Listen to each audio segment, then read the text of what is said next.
On today's episode, Chloe and I talk with Martin Reid, who's really taken ownership of the hashtag Real Men Do Pilates on Instagram. And it's all about how do we get more men into Pilates? Why don't more men do Pilates? And yeah, what can we do about that? All that coming up.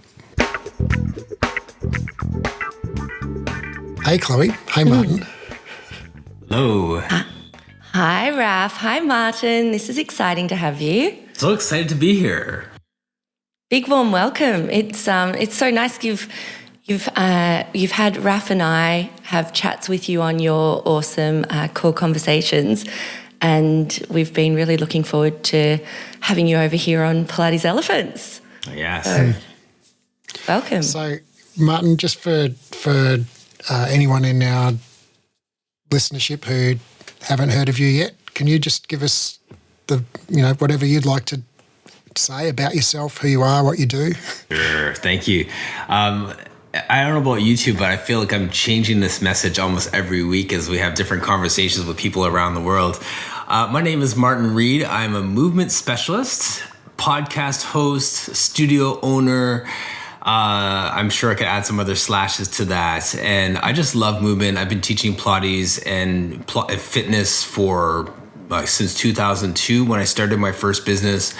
And I have two COVID babies, so to speak. My studio, which I opened, which is a micro business in the Toronto area, and Core Conversations, which is a podcast where I connect with fitness professionals, Pilates people, and other service-oriented businesses and just talk about their origin stories and their passions and just amplify voices of all shapes, sizes, and colors in that space. So it's been a really fun journey over the last year and a half to connect with people like yourselves and the global community. So that's what I'm up to. And what you're doing on Core Conversations is fucking awesome. And I really want to give a big shout out. If you listen to this podcast and you like what we do, go check out Martin's podcast. We'll put a link in the show notes. It's on Instagram Lives every week, and also I think most or all of the conversations show up in your podcast, which is on all podcast platforms. So it's an awesome thing. Yeah. And I just want to add on to that. I love Martin. I love the impromptu lives you do as well, where you're kind of like, hey, I'm doing my morning journaling and I'm jumping on live, and if anyone's around and wants to join in and chat, my God, I've learned so much from those chats. I just love listening because so Martin gets people from all different businesses as well. So there's a lot of Pilates, but it's not just Pilates specific. Like, I love that. I'm sorry, I can't remember his name. Pretty sure he was in marketing. Yes. Jumped on with you one morning. Yes. And that just candid convo as he was just starting his day as well, and just you two riffing off each other. And I was like, oh my God, these are just like gold. And it was quite late here in Australia. And I was like, I was meant to go to bed or this. And I'm like, I can't hang up on this live. This is like, there's too much gold going on in you two just having this really candid, non-scripted, pre-prepared chat. It was just like awesome. Like, Chloe, that was... So thank you. My pleasure. That was like at 6 o'clock in the morning on my Fridays when I spend some time just to journal and plan. And I thought, well, let me just turn on the camera and see who's here. And like you said, it was just this organic conversation with a marketing specialist who happened to go to the same high school as I did, who, you know what I mean? So it was like there was a friendly banter because we were buddies from back in the day, but I really have not seen each other, like physically seen each other in over 20 years. But yes, it was rich. That really changed the direction of my business in many ways, that conversation.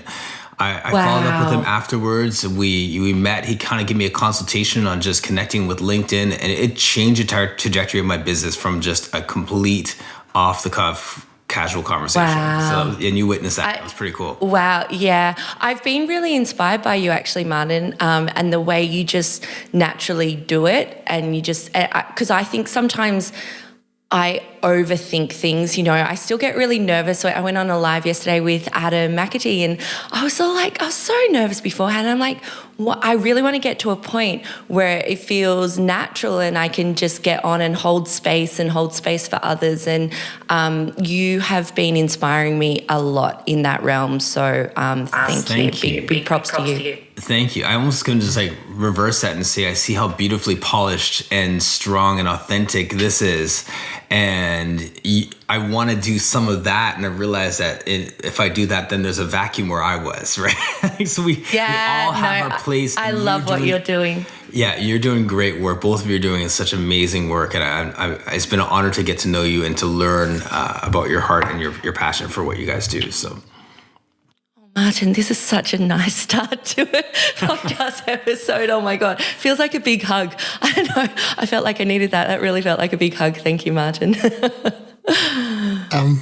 So Martin, like one of the what I want to talk about today and what Chloe and I discussed talking about with you before is this basically men and Pilates, or, you know, the hashtag that, as far as I know, came from you, which is hashtag Real Men Do Pilates on Instagram. And I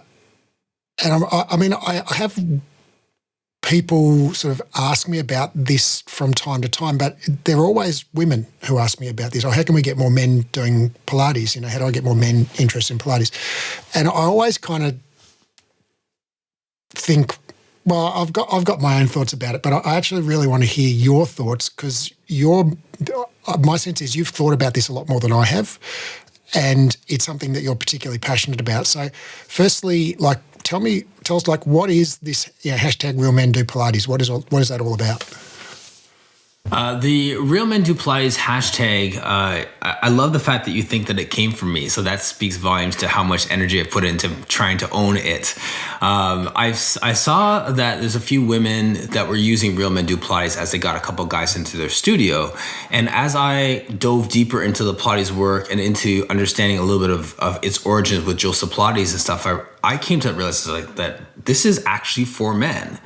And it became my mission at that moment to connect men to this work. And obviously women can do it, and everyone benefits from it. Every human being can benefit from it. But men had abandoned it in a way where once I understood what it was doing for my body, and then having a fitness background as well, recognizing just the mechanics of the exercise is like, this is so beneficial for men. And I wanted to just get men to understand, to feel it in their body, and to appreciate the fact that this can be a game changer for them. And whether you're a professional athlete and you wanted that competitive edge, or you're an at-home dad and you just want to be able to keep up with your kids, it will give you some kind of benefit.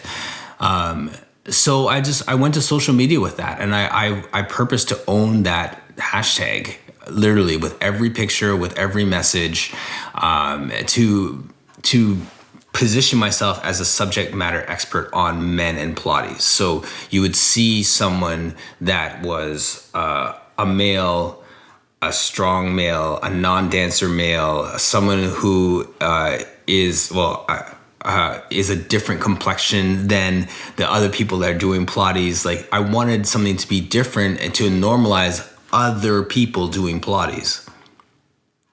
So that there were so many layers to it with that Real Men Do Pilates. That is, it's for someone who's courageous, someone who wants to explore movement, someone who wants to get a competitive edge, someone who wants to be bold enough to do something different than your bench press and your deadlifts, sort of thing. So I wanted to challenge the paradigm on what it means to be a man, as well as to challenge the paradigm on what it means to be doing Pilates. Mm. Oh my gosh, I love that. That's given me so much more context. That's fantastic. Wow. It's interesting to me what you said there about a non-dancer man, because that's something that's been part of my experience. I'm not a dancer by any definition of the word. I've seen you dance, Raf. You can dance. Oh yeah, I can dance. As a punter. Yeah. But I'm not a dancer. And there are quite a few notable men who are just amazing at Pilates who I can think of. Like for example, Jean-Claude Nelson, right? Who I know has been on your podcast, and I know has mentored you, Chloe. And I've got the highest respect for Jean-Claude. I think he's fucking incredible, amazing mover, right? Just out of this world, amazing. But he's a dancer. and he moves like a dancer. Correct. And for someone who is not a dancer and is now past the age where they could become a professional dancer, it's like, I'm never gonna move like that, right? And most men, I think, are never going to move like that who aren't professional dancers. Yeah. And the thing that has really, been a kind of an alienating factor for me in a lot of Pilates is all that dancery sort of stuff, like all the toe pointing and the ballet fingers and the, all that. I can't do that. It doesn't feel good in my body, and I suck at it. Right.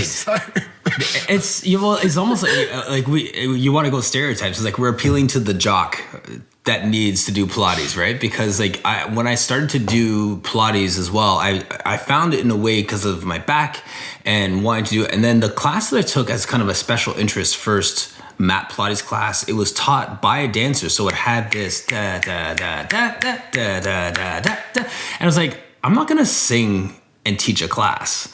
So I can't sing and I can't dance. So this is definitely not for me. And then as I got deeper into the work and found more of the classical work and found, some other organizations that were doing it, I found a way of teaching that made sense in my body for my style of teaching as well, and allowed me to explore and give it expression as well. So it wasn't just the dancing part, but it's the singing part as well. Like I was lost on every level until I found what worked for me. Well, I really love that insight. I've never thought about it like the singing part, and it's so true. When I hear some of the professional dancers who are now teachers, and it does become a sing song. There you go, which can be really lovely to listen to. Oh, but sure. I definitely couldn't replicate it either. Have any business if they're dependent on that. No. It's funny you say that, because actually when I teach, I do sing a bit, and I quite enjoy that, so I don't have a problem with that. Can you give us an example, Ralph? And let's move into footwork, and put your foot bar all the way up, whack on 3 full springs, lie down on your carriage, feet, blah, blah, blah. Love it. It's almost like a rap. That was cool. Yeah. And of course, when you've got your background soundtrack going, you work it in with that. Yep. And you can, of course, not of course, but my preference is always to play music that doesn't have a lot of lyrics, if any, so that there's no that harmonic range where my voice is. I'm not competing with somebody on the soundtrack. It's just like some music in the background, so it's like I'm the singer on the song. It's like karaoke. Yes. Do you know what's interesting though, Ralph? Because I think in Australia, and so I'd like to get Martin's opinion just on this. I know it's a bit off the side, but we're talking about music, etc.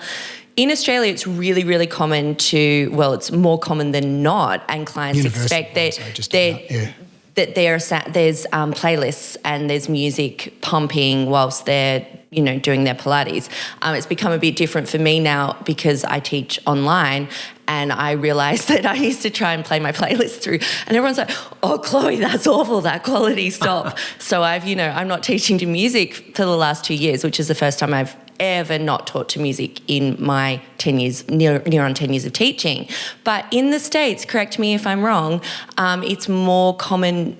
You don't often teach to music, is that right? And I know the classical work, there are maybe some kind of like protocols around you don't play music while you teach. I think there's a combination of some who do and some who don't. There's like Club Pilates, and there's some organizations where they're trying to make it almost like, and not in a bad way, but like the Orange Theory of Pilates, where you could like turn and burn and have big, fast energy classes and stuff. So some people do that. Some teachers like to have their playlist and background music and curate it like it's a group fitness class. Coming from the personal training world, like I want people to work and listen to their body, and I'll have, at best, instrumental music just as background noise. Right. If I'm being mean, I'll put on terrible music so they have to ignore it to stay in their body, sort of thing. But other than that, I don't depend on the music for any. Not that that's depending on the music or there's anything wrong with it, but that's not my style. It's just background noise for me. Yeah. Well, it's been really interesting because I think my teaching is it's been really fascinating for me. 2 years now of no music whilst teaching. So anyway, it's maybe a conversation for another day. Martin, why? I mean, why do you prefer? I mean, I'm assuming that you prefer to work with men. I don't know if that's correct, but why are you drawn to work with men particularly? I think, what's funny? Of all the questions people ask me, no one's actually asked me that question, and I'm reflecting on it now because I have a background in social work. And so I've always been passionate about working with men's issues and relationship issues from a male lens. So it's challenging the mindset. It's more than just the movement. It's getting into the head of that guy and saying, okay, look at things differently, challenge your body in a different way. I can sympathize or empathize with your injuries, with your goals, with your objectives in a different way. So I think I have a different level of empathy and understanding of the body and the mindset when it comes to working with guys. So that being said, I was just saying before we came on recording, I did a group class yesterday online for a special group that deals with chronic illness. And one of the gentlemen reached out to me right after class and said, I live about 40 minutes away, but I have an appointment 2 minutes away from your studio on Tuesday. So if possible, can I come in tomorrow? So he shows up, and this gentleman is 349 pounds, coming down from 500 pounds. Oh.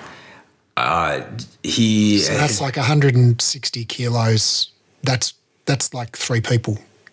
Yes, and jovial guy, strong guy, but had knee injuries, had a bunch of different injuries. So that's why he's in this group for support for his chronic pain. And one conversation took him to 3 exercises. He's like, I need this in my life. And I meet people. I've had new clients, men, women, stuff like that. But I really feel, even with him coming in today, like my world stops for guys who want to be better. And I just get it. So just understanding what he needed, even though I've never experienced chronic pain, man to man, I could connect with him and what he needed and where he wants to be. And I feel like that I could train people like that for free all day. And that on my podcast, that's the question I ask. That's how you figure out who your target market is. Like, who would you train for $0 for the rest of your life if you had $1 trillion in the bank and it didn't matter, right? Like, and it would be him. So that's where I say, like, real men do Pilates.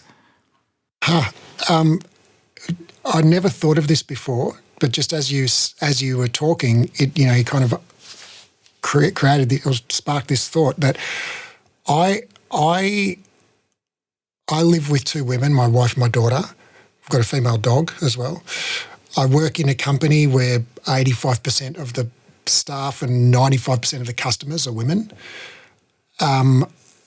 I basically hang out with women, females, all my daughter brings home friends. They're all girls just about, like just about everyone I spend time with on a regular basis is female. And you just made me think about when I actually go to the barber to get my hair cut and it's just men and it's like no one talks to anyone. There's no real, but it's just like men sitting there being men. Right. But it's a lovely silence in a way, is it not? Yeah. That's one of the highlights of my, of my fortnight. No offense, Chloe. I'd be there striking up a conversation with the person to this side and this side and the person. Why aren't you talking to me? Oh, get me out here. 100%. I went to the doctor's the other day and had made great friends with the person sat next to me in the waiting room. In fact, we'd made friends before we walked through the door. Oh, that's funny. Okay, right. So you find enjoyment in the silence. I find enjoyment in the... It's not the silence per se, although that's part of it. Yeah. Like, it's just kind of like... it's just it's like quite a masculine environment. It's not like overtly so. It's not like there's car magazines strewn everywhere or anything. It's just there's only men in the room. Yeah. And the only thing we all have in common is we're all men and we all want to get our hair cut. Get your hair cut, yeah. But, so there's all ages, all colours, all sexual orientations, all whatever. But it's just like we're all men. And to me, there's something about that I really enjoy. And as you were talking, Martin, I realised, I think, that's probably just because that's the only time in my whole week that I ever basically am just with men, you know. Martin, what do you think about so you're doing incredible work working with men and a lot of sort of one-on-one work, etc. I think is that right? You do sort of more one-on-one work. What do you think about in large group settings? Because I often hear this, and I mean, I've heard this from men in my life and potential clients and et cetera, for many years where I've been teaching in large group settings where the intimidation factor for men then seems to be, you know, you're coming into what is predominantly or almost everyone else in your class is probably going to be female, you know, in their Lululemons and perceived to be more flexible, potentially more coordinated, all of these things, right? And it seems a really big step for a man to come into that setting, and that seems to be a blocker. What do you think about are there some ways where we can make that setting more welcoming to men? And also, do you see there to be benefit in, I know some studios are running kind of like blokes only classes. It's like, this is the men's Pilates class. And is that, you know, and then I loop back to thinking about Raf in his barbershop, and Raf might like the blokes only class because, again, you know, you're getting to hang out with a whole room full of men. So I'd love to sort of hear some sides, like what you think about those things. That's such a great question. And understanding group dynamics, like if you've had a group fitness class and, you know, someone new comes in and then all of a sudden there's a turf war, right? Because that's where I put my step and all these different things. Like as an instructor. That's my reformer. That's my reformer. That's all these different things. So whether it's men or women, I think the common denominator is the new person. So what am I doing to make it welcoming for the new person? How am I cultivating an environment where people always feel welcome? As an instructor, can I have a new person come into a class of people who are on their 18th session, you know, cycle of classes, and they've been together for 4 years? Is the new kid on the block welcome or not? And what am I doing in my conversation class by class to ensure that people always feel like new people are welcome? Like, don't fall in love with that spot because there can be a new person next week. There's certain things that you do from a group dynamics perspective that ensures that the new person will always feel welcome. And I think that that's more important than accommodating a man, is just accommodating the new person. I was on a podcast and a gentleman was saying that he went to a Pilates class, and being a guy, he was like sweating all over the equipment. His first time, and he's like drip sweating everywhere, and everyone's giving him this cut eye because the space is just nasty now because he's sweat all over everything. That's gonna happen, right? So like you get people wrap their heads around. What did you call that? Cut eye? Cut eye. Sorry, it's just like a West Indian term where you just kind of look at them like cut eye. Oh my gosh, I love that. I'm just giving you some cut eye. Yeah. Right. Yeah. Okay. And so he didn't feel good about that. No, obviously. he didn't feel good about that. So and that sort of thing is going to happen. So I feel like we just need to be proactive in navigating the spaces and ensuring that from a group dynamics perspective that any new person feels like they're welcome. So that's the side of it in terms of the welcome space thing, is just create that. And then for guys only classes or blokes only classes, like I like that. It's so funny. Other than the one time I had my father, one of his buddies, and another gentleman around the same age who was also from the West Indies, that's the only group class I've had that's been all guys, and that was entertaining because all they do is just trash talk each other for an hour, and you feel like you're just on the outside of some guys drinking beers and you know, having fun, right? So and then you're just directing traffic for an hour. So I feel like a class is a class, and as long as you can have group dynamics where people feel welcome, that's great. And my experience with men's only classes, I've tried it in the past, and they're hit or miss. I just welcome everybody in and just go from there. I love that. What great advice. I mean, this is just a personal perspective. I've never run men's only classes, and I don't really have a view on that. But I know that as a participant, if I walk into a session and I look, as a new participant, if I walk in and I look around and it's full of Chloe, right, sort of athletic women, there's nothing aspirational for me there. I don't want to look like Chloe. If I do this regularly and I end up looking like Chloe, that's not what I want. But and by the same token, if it's full of Jean-Claude Nelson or lots of other, like I follow a lot of male Pilates practitioners on Instagram, and I love watching people who move beautifully, male or female.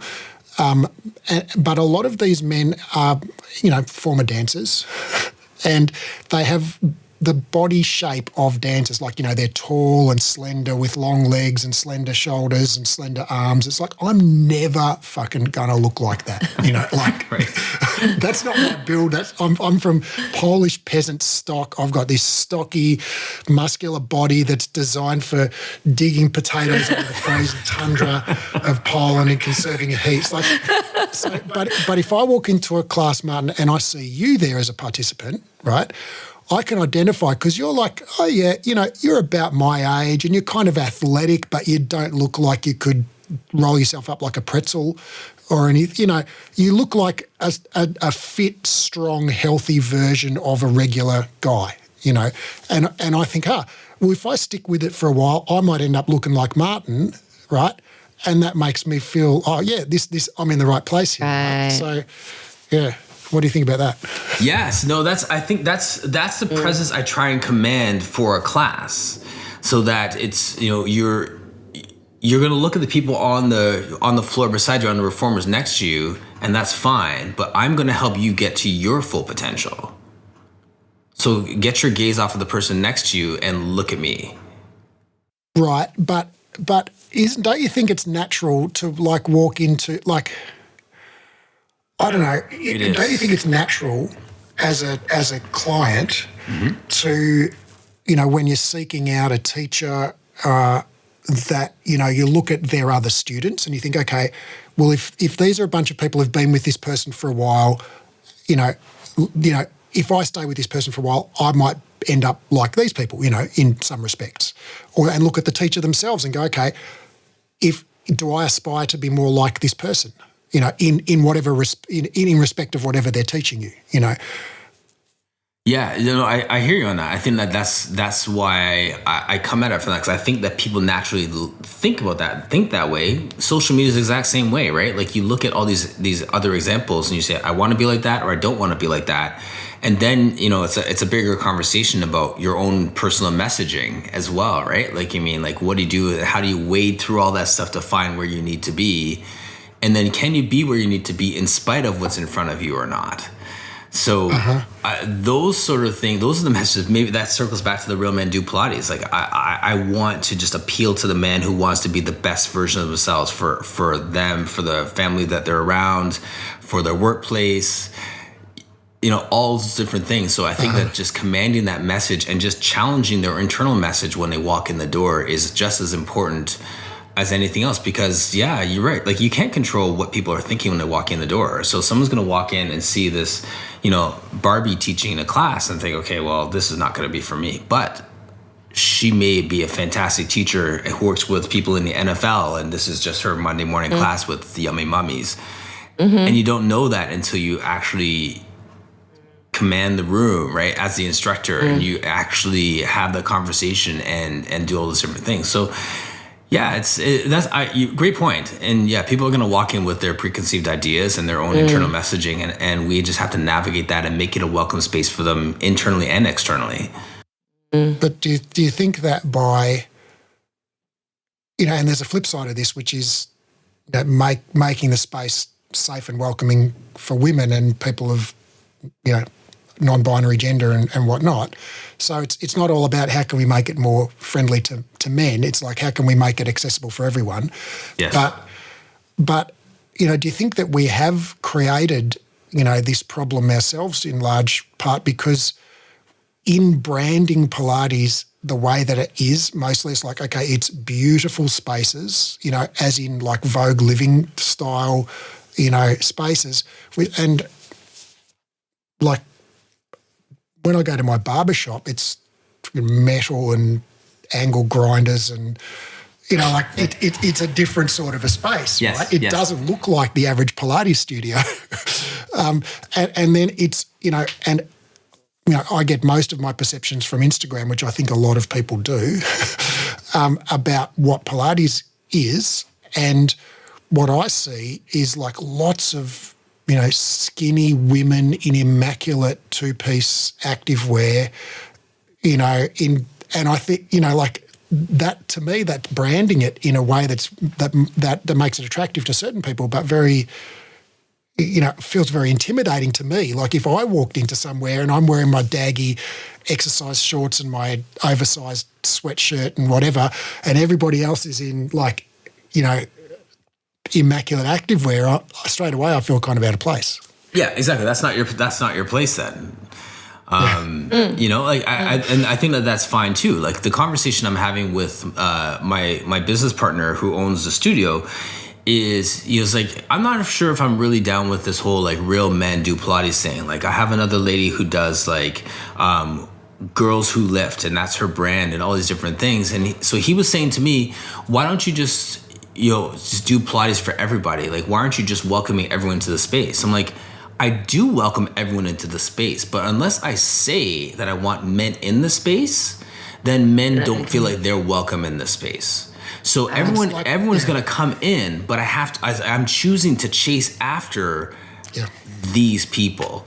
And I think that, my message globally is like, who are your people, and chase after your people. And if everyone is chasing after their people, then everyone is doing their part. Like every part of the body has a different function, right? So for the person who loves larger bodies and people with chronic illness or people who have scoliosis, go after that. Like I'm not going after that. When they walk in, I'm making sure that I'm armed with the knowledge to take care of them.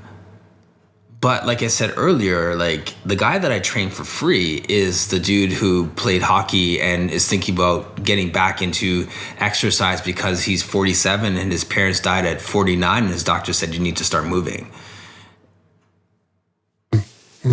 So I think that's really powerful. That I've just been sitting here going, oh, wow. Mind blowing. I think that that's so powerful in regards to, go after your people. And I think that loops back to a simplistic thing I often say, which is you're not going to be everyone's instructor. Like you can't, and when we start, I have this conversation many, many times because I've been training so many wonderful new instructors with Breathe Education. And it's like, they're so worried about pleasing everyone and how will I ensure that, I please every single demographic and everyone's going to love me and everyone's going to want to come to my class. And in that class I have to, and it's like, well, no, stop that. You're not ever going to be everyone's instructor. So don't bust yourself trying to be that. Find your voice, find what drives you, find who your people are, and then market to your people and your people will come to you. So I really appreciate how articulately you have put that, Martin, and you've really got me thinking around that a lot again. And just before we take a little break, I just want to still on that, just a thought I had around how your perceptions of marketing, Raf, with the Pilates stratosphere, and I totally agree. I think there's a subset that's starting to market it different, but it is still a subset, and that the general is still the image that you talked about. And I was like, when did this image first start to come? Well, it didn't just start with Instagram. I'm thinking back to, here's my shout out to Cage Lion. And I'm thinking back, just so you know, Martin, when I say Cage Lion, all our listeners have to do a push-up. Oh, yeah? Maybe we should all do a push-up. We should. Are you going to... Get it. I'm all attached here. You lot don't have things attached to your head. Well done, lads. But when I think about that, and we think about the images that John Steele created around Joe's gym and how it was dark and it was smelly and it was called a gym, and you got in there and like it was... my barbershop. It was freaking sweaty. Like there was sweat everywhere. Hell, after John's first session with Joe, he went into the showers and threw up. Like it was sweaty. You had to have a shower before you left the place, right? And when we saw the rebranding happening was post Joe's death, when it was like, holy shit, this is potentially not a profitable business, whether it was due to how it was run or how it was marketed or all of the above. And you see it segue then into the Ron Fletcher studio, where it was quite, started to become quite sexy. And we're talking, all the fabulous, women coming in sort of, 70s with all the amazing outfits, and it became quite a fashionable thing. You'd look to the right and there's maybe Raquel Welch, doing, big side splits on the Reformer in a leotard, and it was all...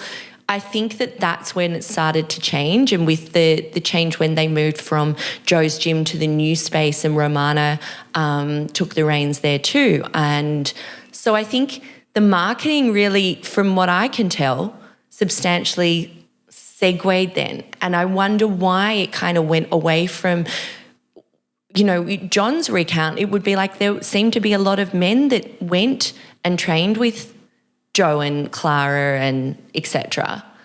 So I think that's interesting. It's like, was it more marketable to females? Always. Even men's supplements are marketed to the female who's going to buy it for them because the guys don't take care of themselves. Right. That's so interesting. And it's funny because it was John recounts it was his mum who was like, you've got to get in and do this. John was complaining about a persistent sore back, etc. And she's like, you've got to get in. Come on, you've got to get in to see this person. Yeah, well, there you go. That's very interesting, Chloe, and there's something I'd like to add to that after we come back from the break. So before the break, Chloe, you were just saying, you said that Joe's original Pilates gym was, dark and dingy and sweaty and smelly and all the things. Yeah, it was a very masculine sort of a space. And that after Joe's death, because Pilates, or Contrology as it was at the time, actually wasn't the gym wasn't profitable, either because of bad marketing or bad business design or combination, it was basically rebranded when Romana set up the studio. That was when it became called a Pilates studio, and it was all beautiful and chic designer, interior and all the rest of it. There's an incredible photo actually in Cage Lion. That's another push-up, by the way. Go, Martin, go. That is brilliant. Okay. But there's another fantastic photo in there of, I feel like this is a game now and I just want to keep dropping. I'm not going to do it. I really want to do it. Cage line, one more push-up each. Come on, this is good for you all and for our listeners. Oh my gosh, this is fun. This is so fun. There's a beautiful photo in there of John and the others that kind of help form the committee that ultimately helped save Pilates in the new studio. And it was light. They're in the reception desk and it's all beautiful and clean and bright and fashionable. Yeah. Well, when you said that, it made me think about when I used to run a martial arts school. This was 20 years ago. Before I taught Pilates, I taught Kung Fu. And, martial arts school is probably an excessively grandiose title for what it was. It was just like literally a room on the top floor of the Newtown gym in King Street, Newtown, Sydney. Oh my God, amazing. Which is an inner city. Grungy at the time. This was like 2000, very early 2000s. So it was like total inner city, grunge, rock, concrete, But super cool, Martin. Like, sounds cool. Like cool, just all the musos would have been on the there. floor and cinder block walls, and that's basically it. Yeah. And of course, at that time anyway, I don't know now, but I imagine it's the same. The main demographic of people who do martial arts were 18 to 24-year-old males. That's who went to martial arts at that time. And I realised pretty quickly that wasn't a good market because they basically didn't have any money and were totally flaky and it just wasn't I wasn't going to make a living working with those people. And so we did a lot of work to try and attract more women to the because my wife and I were both running the school. And so we did a lot of work to attract more women. I can't remember all the things we did, and it doesn't really matter what we did. But eventually we actually succeeded, and we ended up having like 60% females in the classes. And when you said that about Joe's Gym and changing to the studio and being more kind of marketed more towards females after Joe's death, possibly because of bad marketing, I thought, maybe it's like, even though Pilates was created kind of by a man for men, maybe it's like it's just not a good plan to market at men en masse, because maybe they just don't look after themselves as much or whatever. I don't know why, but yeah. What do you guys think about that? It's really interesting. What do you reckon, Martin? I just know from working in different fields, like seeing how everything is targeted to the woman to buy it for the loved one who is a man in their life.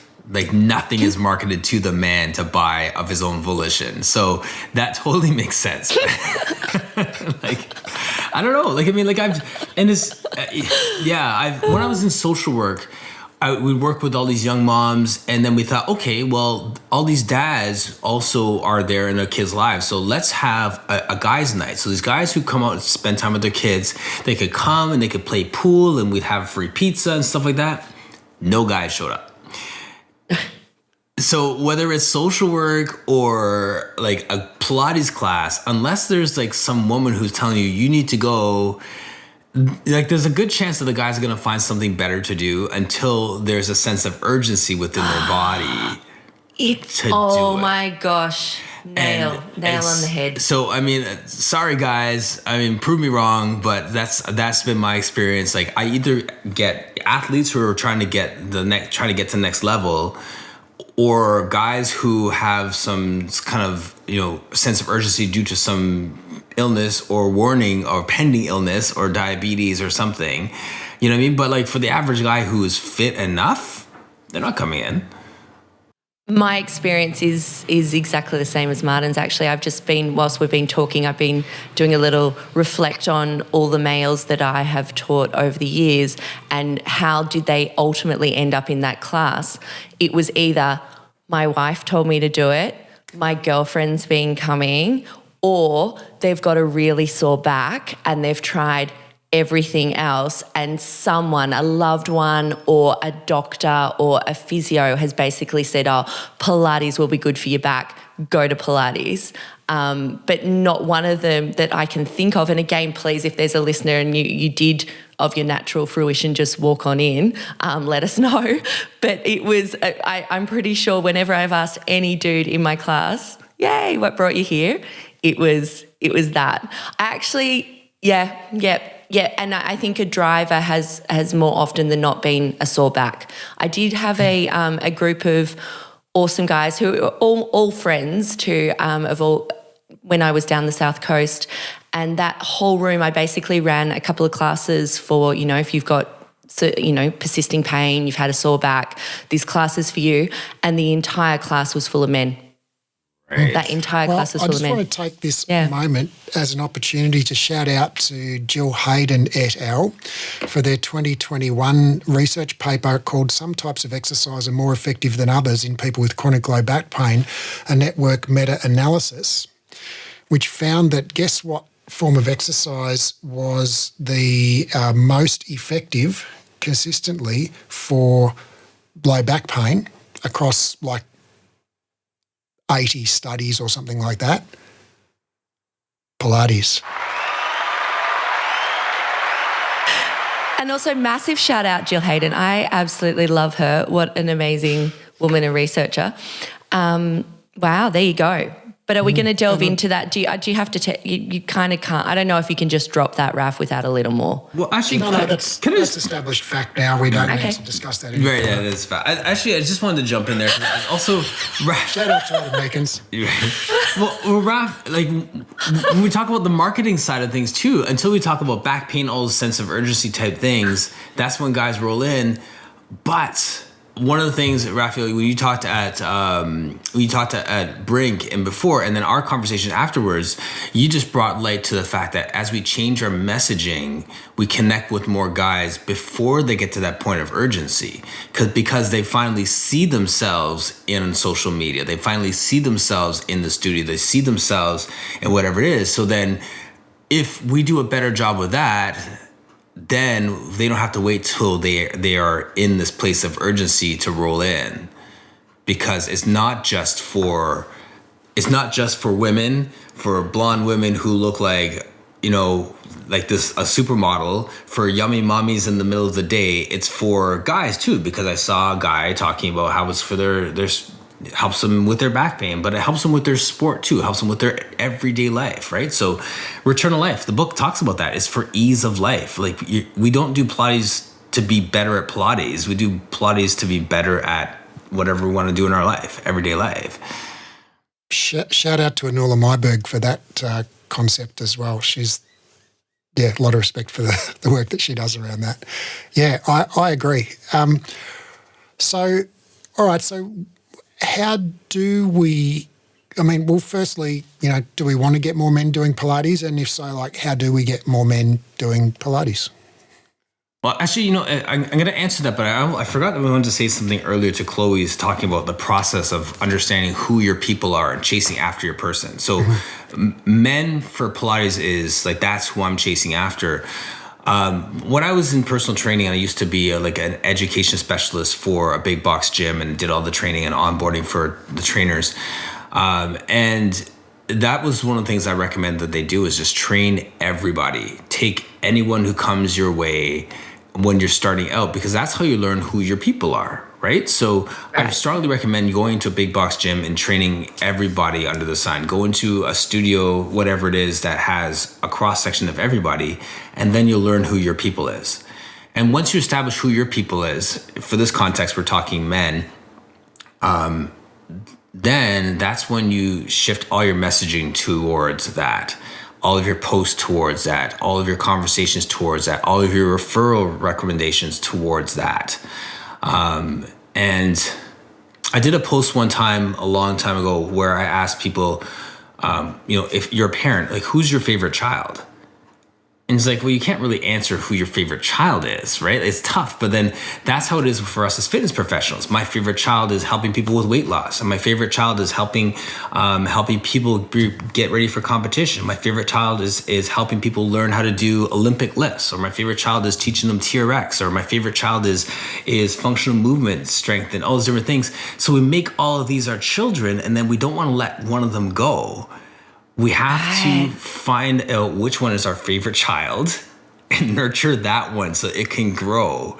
And it's a tough concept, but I think that's how hard it feels for us as trainers, because we feel like we love everyone the same and we want to make sure everyone's okay. Are you going to grow your business? Are you really going to get to your place of passion? I think just reframing that, exactly what you said from a different angle, your current marketing is perfectly designed to attract your current customers. So if your classes are full of women and you're thinking, why don't I have more men? It's well, because you've designed your marketing to create a room full of women there. That's quite a convicting consciously statement. or unconsciously, right? Intentionally or unintentionally. Whatever marketing you're doing has attracted whatever customers you have. So, if you want different customers, you're going to have to change your marketing somehow. Right. So how do we get more men in Pilates? Well, I'm assuming that we agree that would be a good thing. I think it'd be a good thing.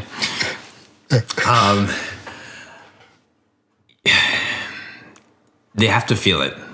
I really feel like that is it. So lean into, women bringing their boyfriends in, and once they come in, let them feel it. And you don't have to crush them. You don't have to make it the hardest workout on the planet to prove that Pilates is just as tough as X, Y, and Z.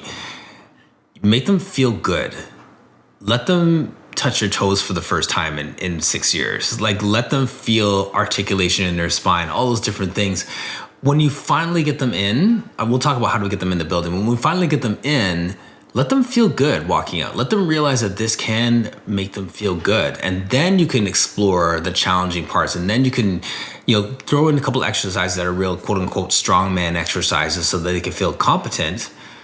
But, give them some successes along the way instead of over cueing them and doing all those things that we're, notoriously, guilty of doing.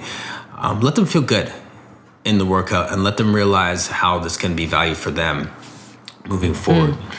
And then the marketing side, and just ask Raph. He knows how to get people with the What you're saying, Martin, really actually makes me think like, I've been guilty of the opposite of that. Like, I used to, when I was teaching a lot of group reformer, when a man would come in, on the rare occasions when a man would show up in class for one reason or another, I'd feel like I need to show him that this is like tough and manly, and so I would smash that guy. That poor We've all bugger, done that. Yeah, that poor guy, right? Yeah. And whereas like what you say just makes so much sense. Like, yeah, people don't want to be smashed on day one. Of course they don't. No one wants to be smashed on day. It's like, like especially if a guy who came in like kind of looked fit and strong. Yes. I think like, this guy's going to feel like this is just a lame workout if I don't, make his quads shake. You know? Yeah. So, but like just doing an unaccustomed workout, even if you are very strong, just doing something you're not used to doing. Right. It is very challenging. It's very challenging. I don't know about you, but have you gone bowling lately and feel how sore your lats are after bowling one time? Like, we can squat, bench, we can do like, Raph, you're a strong guy, but if you went bowling today, you'd be sore the next day because it's a different movement pattern.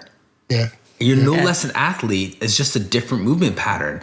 So going back to making people feel welcome, if I had a strong guy come in and I have a bunch of, bendy women in my class who like the class, I might make the class boring for them because we're doing all the exercises that they're good at, but it's going to make this guy feel good. So the girls are looking for the new challenge and a flashy new exercise, but we're going to do stuff that opens up his hips. We're going to do stuff that opens up his low back. We may spend more time doing elephant or something or knee stretches or something like, so I'm now catering the class so that he can feel freedom in his body at the expense of the experience of the people who are already in the class. So they know that I'm here for this new person. Right. That's the welcome piece. And that's the feel-good piece for the guy at the expense of those in the room. Because if I've already done this enough times, they recognize that I'm trying to make a welcome space for the new person. So you could chill on your workout agenda for today so we can help this person to feel like this can be good for them in the same way that it's good for you. I'm going to challenge what you said there because I don't necessarily think that doing simple, stretchy things with some knee stretches and some elephant is going to be a bad class for a lot of bendy women. I think you can make that a fantastic class for anyone. Sure. Absolutely. Yeah, that's fair. Yeah. I'll give you that. I totally hear what Martin's saying though, and it's interesting and it's something I will take away and reflect on too in how I welcome in new people. And there is that challenge too when you are teaching an open level class and you've got clients in there that, have been coming to you literally for years. I'm at that point at the moment where I've got clients who've been coming for the last 2 years into my online studio, and now I've opened up those classes so that new people can also come in, and so they're joining in with people who have practiced some of these exercises literally 2 years weekly. Yes. And it's how do you accommodate the new person? Yeah, so it's really interesting. I'm really enjoying thinking about that. Isn't it fun too, Raph? Like when you have to unpack a familiar exercise in a new way for a new person, right? Then that's your opportunity to change your language. That's your opportunity to change your cadence with it. So yeah, I agree with you. We can make that an intriguing exercise or interesting or engaging workout with familiar exercises by presenting it in a different way. Right? So it's new for everybody at the same time. So Love that. Nathan Ross Rees just put up a brilliant little monograph on Instagram a couple of days ago about how he teaches a group class and uses layers. And his basic formula is you only need 7 or 8 exercises, he says, for a 50-minute or 1 hour class, because if you do kind of the left side then the right side of lunges or whatever it might be, and you do a few layers for each exercise, bam, there's your hour gone by. And so his way of layering things is you start with something that you're sure that everyone in the room can do for 90 seconds, So it might be like knee stretches, knees down, 1 spring, just like people, unless somebody's had a knee replacement in the last 6 weeks, they're going to be fine, doing that for a couple of minutes. And then you give really simple instructions. You let people kind of feel that and get into the rhythm of it. And then you just, take it up 1 notch and you say, okay, so the next layer might be just add a half spring, or the next layer might be take a half spring off, or the next layer might be go deeper, into the movement, or, whatever it might be. And then you just keep adding a layer every 30 seconds. But you give people the opportunity to just stick with whatever layer is their present capacity, right? And so you say, okay, if you're feeling A, B, and C, stick with this layer, okay? And if you're feeling X, Y, and Z, let's move to the next layer. Or if you're feeling like this is enough for you right now, stick with this one. If you want the next layer, and then and so that gives people everybody gets the simple version that they can do for 90 seconds to begin with, to get the feel for it and start to feel that they can actually do the movement competently, and then they also get the experience of challenge that's at their own, whatever their own present level is for today. That's a next level of teaching. I love that intentionality to your teaching, because you're right. I can do 49 exercises in an hour, or I can have people unpacking 7 exercises and actually understand what's happening in their body at the same time. We're educating them on their body at the same time we're giving them exercises, right? So that's great. All credit to Nathan Ross Rees for that one, not mine. Well, and actually, Raph, that reminds me too, Chloe, too, like when I was a personal trainer and working in this gym, there was some trainers there who are so good at teaching in that way that I would see them with a client, and for the hour, they've done 1 exercise, right? And then another trainer would have a list of 12 exercises that they have to get through in supersets and intervals and blocks and stuff like that.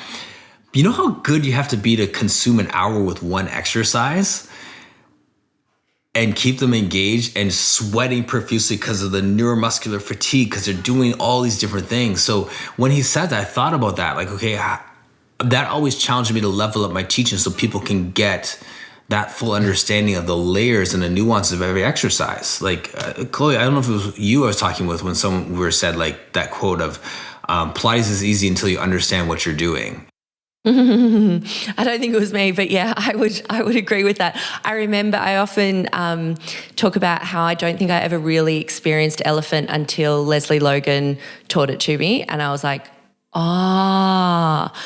I thought elephant was like, that exercise you give your clients for a little break in between, it was like that. I'm just going to have a little rest in elephant now. And then LL taught it to me and I was like, oh, bloody hell, I haven't shaken this much in so long. And just getting that new understanding of the exercise. And that's what I love too about some of the simple exercises, which seem really simple on the when we look in, on the outside, and then we can work them, to be such a great challenge. As Raf said, that class can challenge an experienced client and a newbie.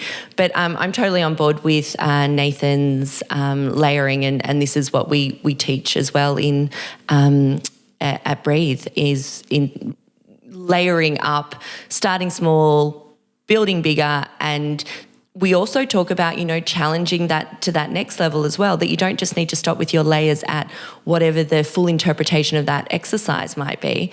Well, where else could you go? Could it end up in a headstand? Could it end up, and if you're in one of Heath's classes, Heath Lander, it will end up in a headstand. So it's kind of like... Footwork becomes headstand. Footwork, and somehow footwork was always intended to be headstand. Sorry, Heath, you don't talk like that, but I could imagine you turning footwork into headstand. But I like, Raf, the languaging I use around that is, and this is, I love that a lot of our students have taken this on, I give spice it up or cool it down layers as well, and options, so that clients have always got that option, whether they're in an advanced class, an open level, or a beginner's, if they would like to start to spice it or cool it down, as opposed to progression regression, which I just think is more more affirming in that sense. Yeah. That's my 2 cents. Yeah. But yeah. It's circling back to the Real Men Do Pilates for a second. I think the Instagram page too is one of those things where just simply having the handle Real Men Do Pilates and just saying like, hi, I'm a guy and I do Pilates, just for a simple visual on someone other than the stereotypical Pilates character, right? I think is something that challenges people with it, because I'm always asking that question, Raph. Like, I mean, how do we get men into Pilates? So I've just got some positive feedback from women who are trying to get, like, female teachers who want to get men, just saying like, look at this guy's page. Yeah, great idea. You know what I mean? Because it's not a dancer, and it's not going to be a perfect split, and it's not going to be a toe point, and it's not going to be, all that stuff. I'll try. That's awesome. But it's not going to. Great convo, guys. Yeah. Yeah, thank you. There was so much food for thought in that, Martin. We really appreciate you taking your time and coming and sharing that with us. Thank you. My pleasure. And we'll link to your Instagram page and podcast in the show notes if people want to find out more about you, which they should. Amazing. Thanks, team.